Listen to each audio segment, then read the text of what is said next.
In this unit, we examine a single slice of bread left on the counter overnight, and a belief that nearly everyone holds and nearly everyone has precisely backwards. You have said it yourself. The bread went stale because it dried out, it lost its water, and so it went hard. A reasonable answer. It is also almost entirely wrong. Today we learn what is truly happening inside a slice of old bread, and why the coldest place in your kitchen is the very worst place to keep it. Part 1. The overnight loaf. Here we are fortunate to have a specimen. One slice of ordinary white bread, fresh in the morning, soft and yielding, and the very same slice left out until tomorrow, firm, dense, unwelcoming, stale. Now, the obvious explanation is that the water simply left. The bread dried out, the way a puddle dries, and what remains is hard because it is parched, so let us test it. Weigh the fresh slice, then weigh the stale one. And here the obvious explanation begins to wobble, because a stale loaf can hold very nearly as much water as a fresh one. The water did not leave. Most of it is still in there, sealed inside the hard, dry-feeling crumb. Which leaves us a genuine puzzle. If the bread has not lost its water, then what exactly went hard? Part 2. What the oven does.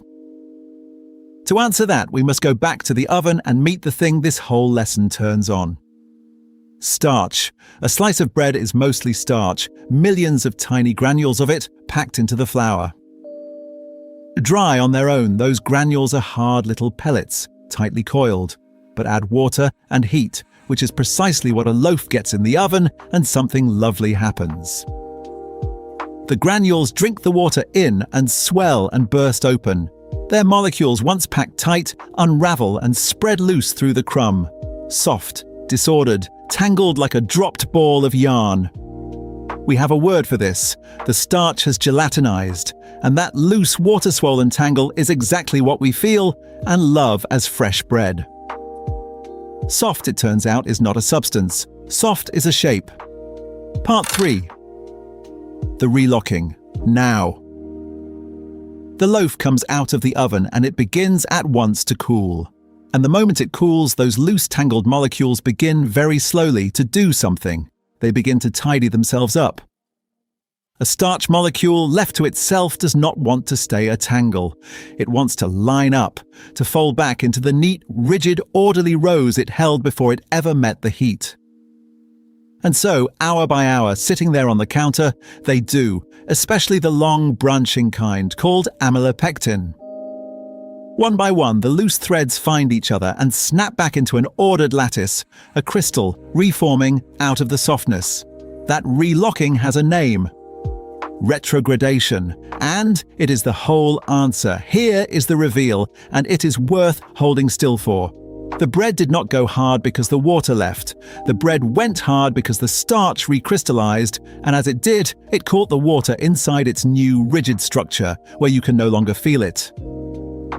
The moisture is still there. It has simply been locked away behind a wall of fresh crystal. Stale is not a drought. Stale is a shape. Part 4. Why the fridge is the trap. And now that we know the mechanism, a strange and useful fact falls straight out of it. This recrystallizing does not run at just any temperature. Like most careful, orderly things, it has a pace. And that pace depends on the cold. It runs slowly in a warm room. It very nearly stops in the deep freeze. But in the narrow band of chill between them, it runs fastest of all. Roughly 0 to 5 degrees Celsius. You may recognize that temperature.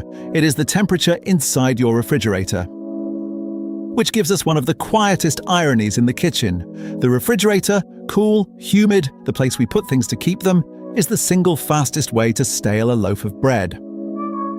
Several times faster than simply leaving it on the counter.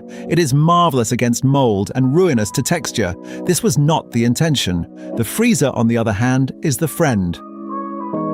Go cold enough and the molecules can barely move at all.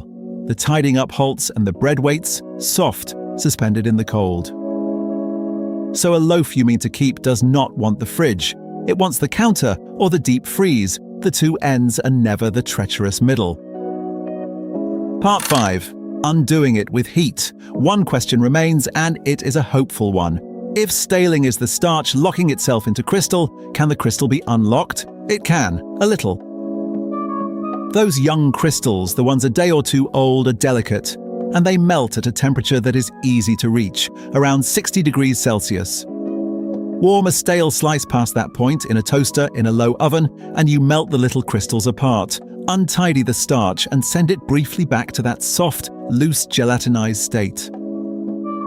The bread comes out tender again. You have for a moment run the whole process backwards. This is why a stale slice, toasted, tastes very nearly fresh. The toaster is a tiny reset, a machine for melting time, but only for a moment.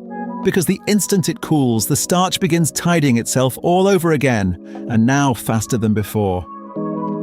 Which is why yesterday's toast, gone cold, goes hard so quickly. You did not stop the clock, you only for a little while turned it back. The review card, and so we have learned that stale bread is not dry bread. That the water we thought had fled is still in there, sealed inside a slow-growing crystal, and that the hardness of an old slice is not the loss of anything, but a gain of order, the starch quietly folding itself back into rows. We learned that the refrigerator of all our helpful machines is the one place a loaf should never go. And that a toaster, for one warm moment, can melt a morning's crystals and hand you back the bread you thought you had lost. The humblest thing on your counter keeps a crystalline diary. And now you know how to read it. Class dismissed, and if a hidden order growing quietly inside an ordinary thing is the kind of secret you enjoy, go and read the unit on the barcode hidden in tree rings.